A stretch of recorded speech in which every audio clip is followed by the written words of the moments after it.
بسم اللہ الرحمن الرحیم۔ بورڈ کا پیغام، سلسلہ نمبر 121۔ ہمیں شریعت کی روشنی میں زندگی کا سفر طے کرنا ہے۔ اللہ نے ہمیں جن نعمتوں سے نوازا ہے ان میں سب سے بڑی نعمت یہ ہے کہ اس نے ہمیں مسلمان بنایا ہے۔ ہمیں اللہ تعالیٰ کی معرفت عطا کی گئی ہے۔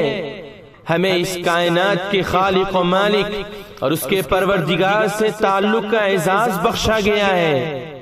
ہمارا سر ایک ایسی ذات کے سامنے جھکتا ہے جس کے حکم سے نعمتیں حاصل ہوتی ہے اور مصیبتوں سے نجات ملتی ہے۔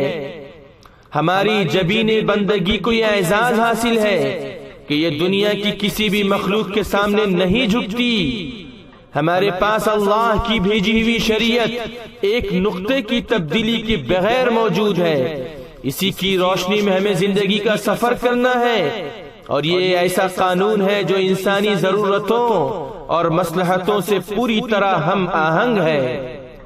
امیر شریعت حضرت مولانا محمد ولی رحمانی دامت برکاتہم، general secretary all India Muslim personal law board, تحریک اصلاح معاشرہ all India Muslim personal law board. بسم اللہ الرحمن الرحیم۔ بورڈ کا